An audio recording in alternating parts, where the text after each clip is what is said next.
الحمد لله نحمده ونستعينه ونستغفره ونؤمن به ونتوكل عليه ونعوذ بالله من شرور أنفسنا ومن سيئات أعمالنا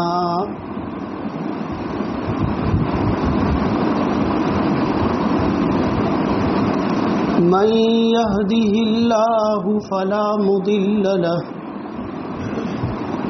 ومن يضلله فلا هادي له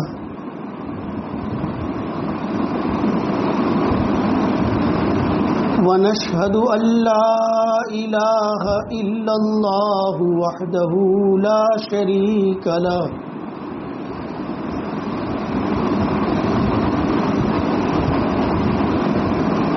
ونشهد أن سيدنا وسندنا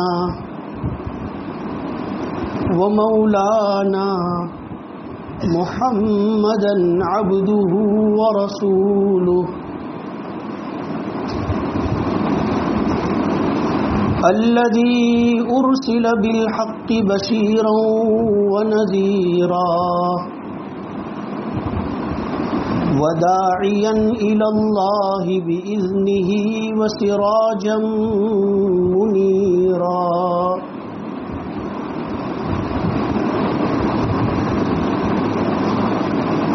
صلى الله تبارك وتعالى عليه وعلى آله وأصحابه وأزواجه وذرياته وأهل بيته وأهل طاعته وبارك وسلم تسليما كثيرا كثيرا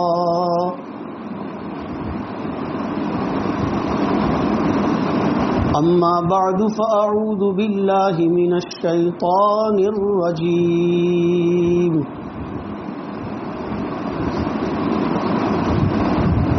بسم الله الرحمن الرحيم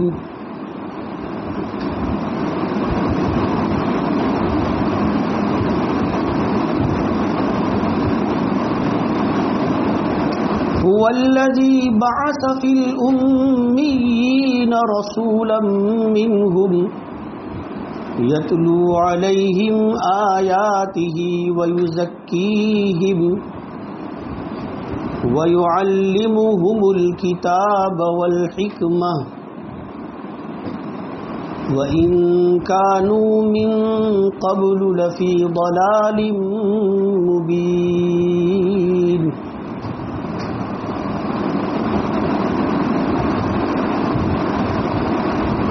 صدق الله مولانا العظيم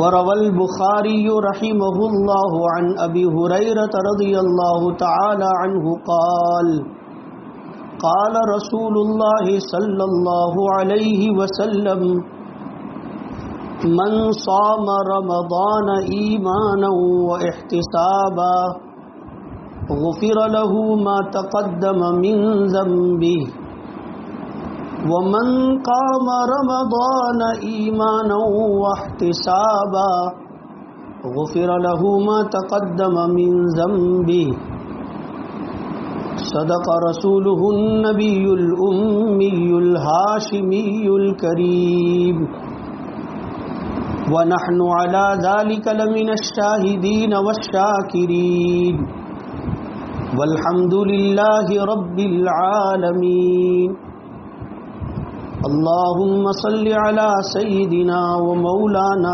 محمد وعلى آل سيدنا ومولانا محمد وبارك وسلم في أول كلامنا وأوسط كلامنا وآخر كلامنا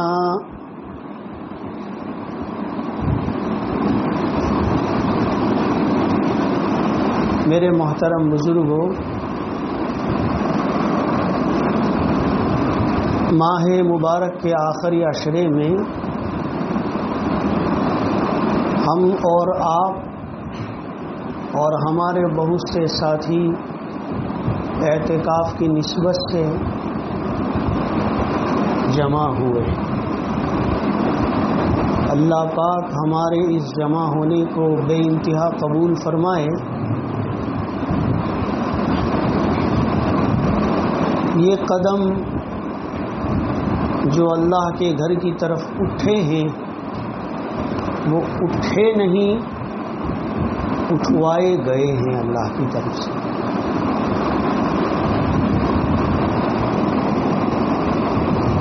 ہم آئے نہیں، ہمیں کوئی چیز کھینچ کر لائی ہے.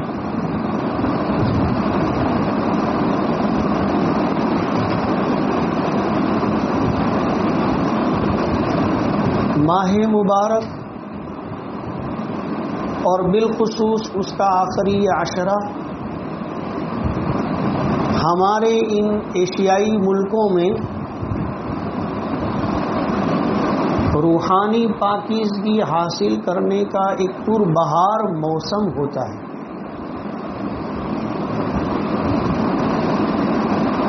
آپ اور ملکوں میں دیکھیں گے تو ایسی پربہار فضائیں آپ کو دیکھنے کو نہیں ملیں گی. ہمارے ان ملکوں میں کہیں کہیں یہ فضا بزرگان دین کی قائم کی ہوئی ابھی باقی ہے، اس کی ہمیں قدر کرنی چاہیے.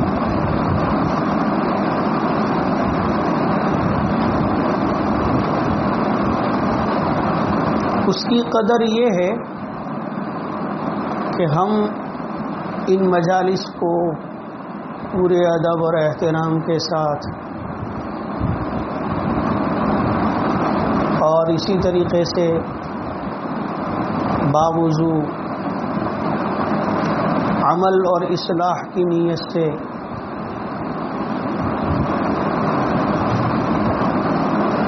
اس کو قدر کی نظر سے حاصل کریں اور اس میں شرکت کریں. کہیں سنی جانے والی باتوں پر ہم عمل کریں، یہ ان مجالس کی قدر ہے.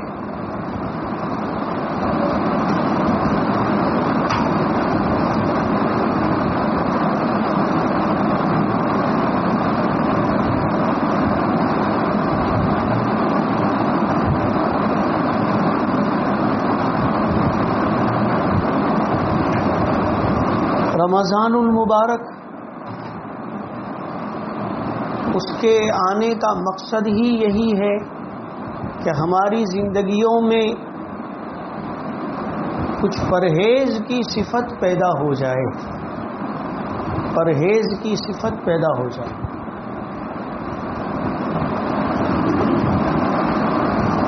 ایک ہے بیماریوں کی دوا اور ایک ہے ان دواؤں کو فائدے مند بنانے کے لیے اس کے مناسب پرہیز.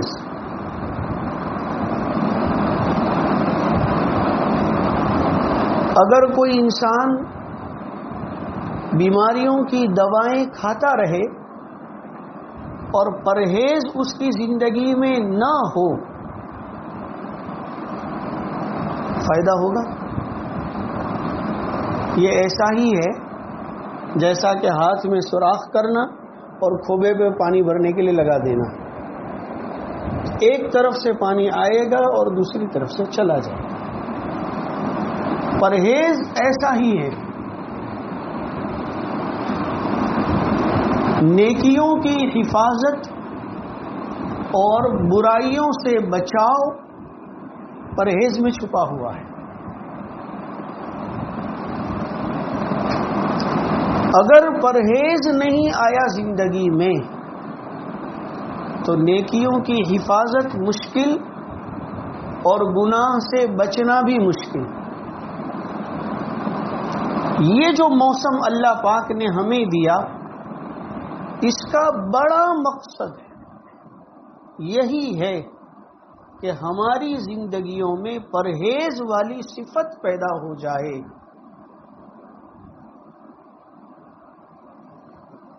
یا ایھا الذین آمنوا کتب علیکم الصیام، اے ایمان والو اللہ کی طرف سے ماہ مبارک کے روزے تم پر فرض کیے گئے، لعلکم تتقون، اس امید پر کہ تمہاری زندگی صفت پرہیز پر آ جائے گی۔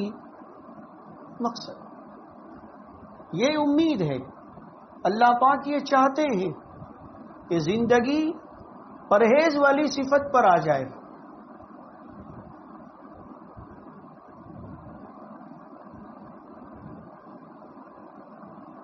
پرہیز والی صفت پر آ جائے۔ دیکھو، جو آدمی روزہ رکھ لیتا ہے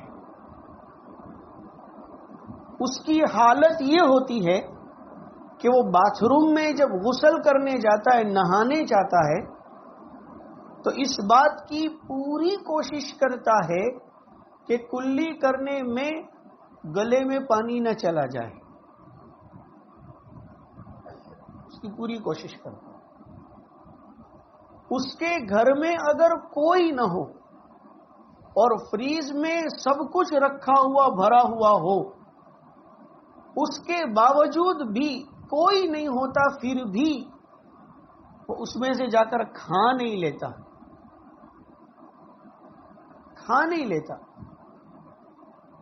نکال کر پی نہیں لیتا، بچاتا ہے اپنے آپ کو، کھانے سے پرہیز کرتا ہے، پینے سے پرہیز کرتا ہے۔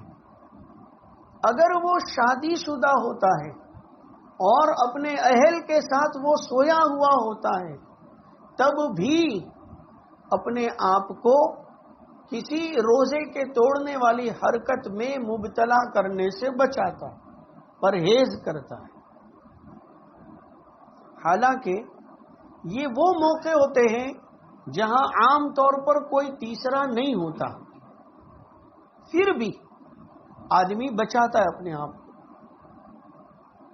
تو روزہ پریکٹس ہمیں کرواتا ہے پرہیز کرنے کی، کھانے سے پرہیز کی پریکٹس، پینے سے پرہیز کی پریکٹس، عملی مشق۔ کھانے پینے کے علاوہ وہ شہوتیں، وہ خواہشات جو روزے کو توڑ دیتی ہیں یا روزے کو مکروہ کر دیتی ہیں، اس سے اپنے آپ کو یہ بچاتا ہے، یہ پریکٹس ہے۔ اس سے انسان میں تقویٰ کی صفت پیدا ہوتی ہے، یعنی پرہیز کی صفت پیدا ہوتی ہے۔ اب 1 مہینے تک یہ آدمی بھوکا ہو، پیاسا ہو، تھکا ہوا ہو، چاہے کچھ بھی ہو، وہ اپنے آپ کو پرہیز کے ساتھ رکھتا ہے، کھا نہیں لیتا، پی نہیں لیتا، روزے کو توڑ نہیں دیتا، اپنے آپ کو بچاتا ہے۔ روزے میں ہے کیا؟ یہی تو چیز ہے، بچاؤ۔ روزے میں کیا ہے؟ بچاؤ۔ کھانے سے اپنے آپ کو بچاؤ، پینے سے اپنے آپ کو بچاؤ، ایسی شہوتوں سے اپنے آپ کو بچاؤ جو آپ کے روزے کو توڑ دے یا مکروہ کر دے۔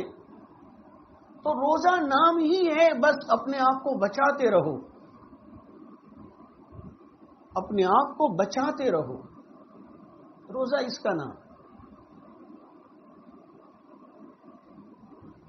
بچانے پر اللہ کے بڑے وعدے ہیں۔ جو آدمی اللہ کے حکم کی بنیاد پر اپنے آپ کو بچاتا ہے، اس کے ساتھ بڑے بڑے وعدے ہیں، بڑی بڑی بشارتیں ہیں اللہ کی طرف سے۔ اتنی بڑی بشارت کہ ایک چھوٹی سی مثال آپ علیہ السلام فرماتے ہیں کہ لَخَلُوفُ فَمِ الصَّائِمِ أَحَبُّ عِندَ اللَّهِ مِنْ رِيحِ الْمِسْكِ، کہ روزہ دار اگر روزے کی وجہ سے اس کا پیٹ خالی ہو گیا، بھوکا ہو گیا، بالکل پیٹ خالی ہو گیا، اب یہ بات چیت کرتا ہے تو اندر سے اوجڑی اور معدے میں سے خالی ہونے کی وجہ سے بو آ رہی ہے، وہ نہیں وہ اٹھ کر سو کر اٹھے اور مسواک بھی نہیں کیا اور منہ باز مار رہا، وہ نہیں، بلکہ صفائی، پاکیزگی، مسواک کا اہتمام یہ مومن کی شان اور صفات میں سے ہے، وہ تو ضرور کرے، ٹوتھ پیسٹ وغیرہ نہ لگائے، تازہ تازہ مسواک خوب کرے، ہر نماز میں کرے، لیکن پیٹ خالی تھا، اب بات چیت کر رہا ہے تو اندر سے اسمیل نکل نکل کر باہر آ رہی ہے، تو اللہ رب العزت اس بو کو، اس اسمیل کو کل قیامت کے دن مشک کی خوشبو میں پریورتت کر کے بدل کر بندہ مومن کو عنایت فرمائیں گے کہ دیکھو تم نے دنیا میں اس بو کو برداشت کیا، آج ہم تمہیں اس کے بدلے میں مشک کی خوشبو دے رہے ہیں۔ اللہ کے یہاں مشک کی خوشبو سے بھی زیادہ پسندیدہ ہے، کا مطلب یہی ہو سکتا ہے کہ اللہ اجر و ثواب میں، انعام میں اسے مشک سے بھی زیادہ قیمتی پرفیومز اور فریگرنس اللہ تعالیٰ اسے عنایت فرمائیں گے۔ روزے کی حالت میں ایک بو اگر آ جائے تو اس کی اتنی اہمیت، اتنی ویلیو، تو جو مومن پورے دن بھوک اور پیاس کو برداشت کرے اس کا کتنا اجر و ثواب ہو سکتا ہے۔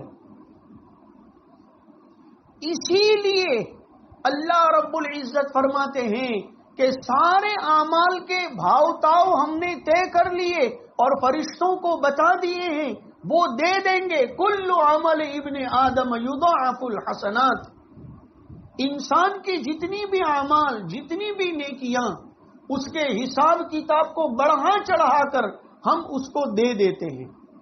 ایک فرض کو 70 فرض کے برابر بھاؤ طے کر دیا، دے دیں گے۔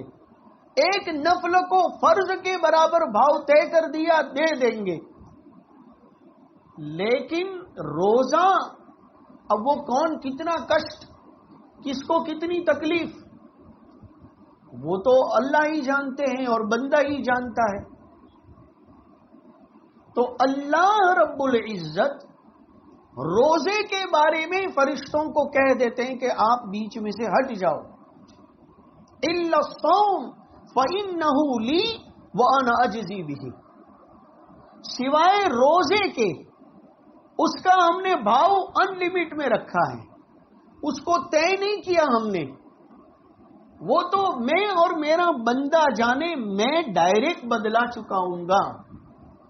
اور ڈائریکٹ کی بات آتی ہے نا، بہت بڑی بات ہوتی ہے، ڈائریکٹ بہت بڑی بات ہوتی ہے، اور ڈائریکٹ والا لفظ آدمی کو مزے میں لا دیتا ہے، آدمی مزے میں آ جاتا ہے۔ مثال آپ کو دوں، مکۃ المکرمہ میں ایک بزرگ ملے، حضرت مولانا پیر سید محمد شاہ قریشی العباسی الہاشمی، اس زمانے کے بڑے بزرگان دین میں سے ہیں۔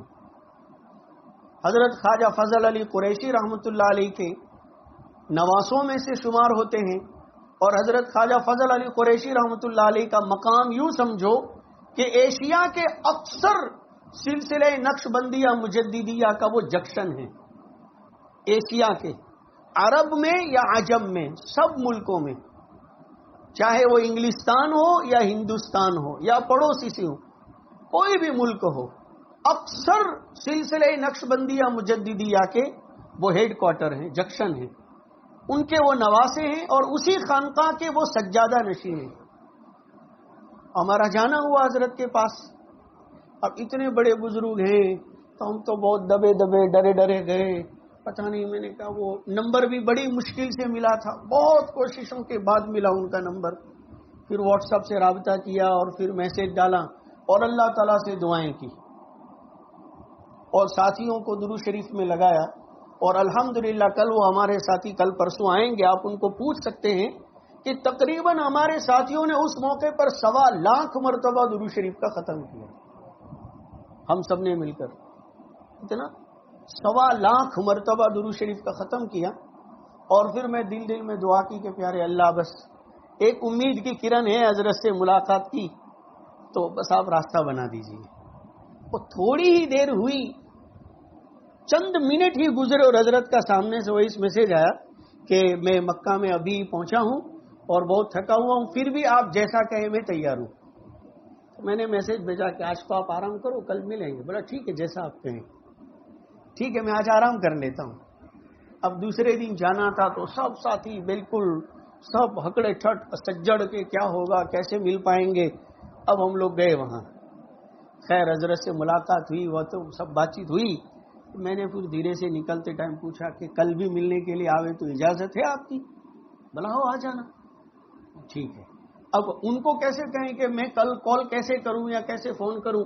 تو ان کے خادم کو میں نے کہا کہ بھئی حضرت کا کوئی بیٹا یا کوئی اور ساتھ میں آیا ہے تو اس کا نمبر دو تو کل ہم پوچھیں نا کہ کتنے بجے آوے اور کہاں پر آوے. تو کہا کہ ہاں بیٹے وغیرہ سب ہیں لیکن پہلے پوچھنا پڑے گا نمبر دینے کے لیے، تو آپ لوگ رکو میں آتا ہوں. وہ گئے حضرت کے بیٹے سے یا خادم سے ملے اور کہا کہ وہ ابھی جو مولانا لوگ آئے تھے وہ اس طرح رابطے کے لیے نمبر مانگ رہے تھے، کل ملنے کے لیے آنا چاہتے ہیں. انہوں نے کہا بھائی حضرت کو پوچھنا پڑے گا. انہوں نے حضرت سے بات کی کہ یہ خادم کا نمبر مانگ رہے تو کیا کرے؟ بولا نہیں نہیں نہیں بیچ میں کوئی نہیں، میرا نمبر دو، ان کو بولو مجھے ہی ڈائریکٹ فون کرے، میں ریسیو کروں گا، یا مس کال کر دے میں ریٹرن کال کروں گا. وہ آئے باہر اور بولنے لگے یار آپ تو لاڈلے ہو گئے، ڈائریکٹ والے ہیں آپ تو. اب بولا ہم سب کو بیچ میں سے نکال دیا اور بولا حضرت نے سامنے سے کہا ان کو کہو میں نے نمبر دیا ہے، مس کال بھی مار دیں گے چلے گا، میں کال کر دوں گا. ہماری طرف سے ڈائریکٹ آپ فون کریں، ہم سے ڈائریکٹ بات کریں کہ بیچ میں کوئی واسطہ نہیں. سب ساتھی بولے اللہ اکبر. ایسا انہوں نے، اس کو بولتے ہیں ڈائریکٹ کا مزہ.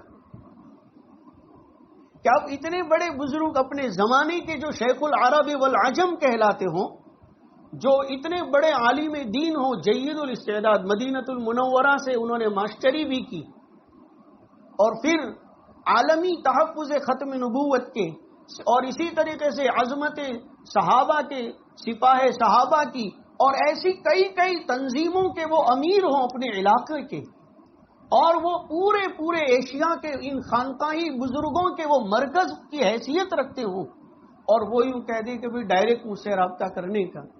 تو اب اپنے جیسے چھوٹے بڑے آدمیوں کو تو کتنی بڑی خوشی کی بات ہو جائے.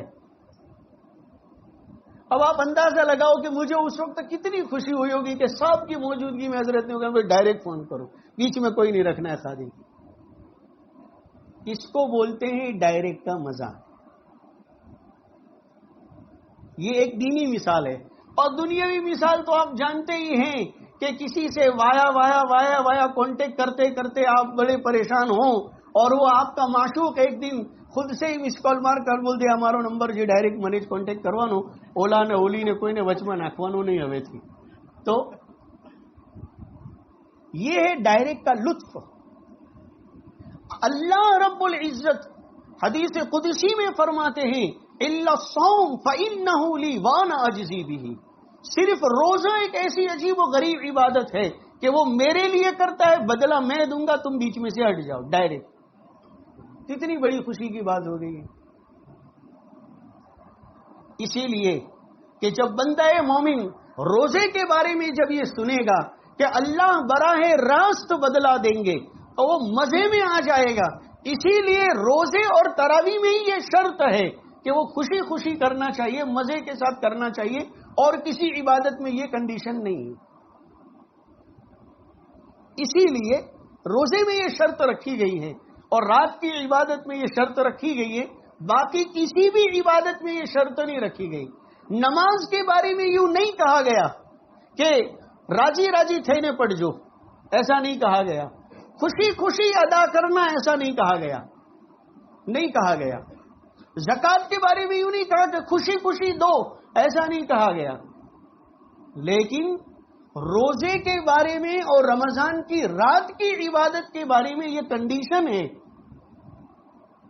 آپ علیہ الصلوۃ والسلام نے فرمایا من صام رمضان ایمانا و احتسابا، جو ماہ مبارک کے روزے رکھے صرف اور صرف ایمان اور یقین کی بنیاد پر، اللہ کی رضا حاصل کرنے کے لیے پورے شوق اور رغبت کے ساتھ، بوجھ سمجھ کر نہیں.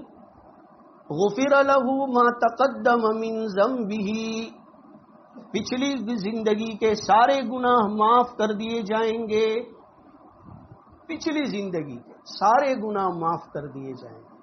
لیکن شرط دو، ایک تو ایمان والی شرط، وہ تو ماشاءاللہ سب میں پائی جاتی ہے، اور دوسری شرط احتساب، یعنی دو باتیں، خود راضی خوشی عمل کرے، اور دوسرا اللہ کی خوشنودی اور اللہ کی رضامندی حاصل کرنے کی غرض سے کرے کہ اللہ راضی ہو جائیں گے میرے اس عمل پر اور بڑا اجر و ثواب بدلے میں دیں گے، اس امید پر.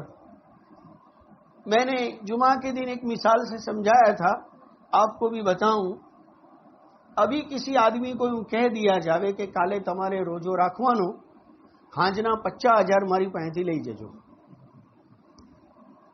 હાજે 50 بنڈل تمہیں مڑی جیسے.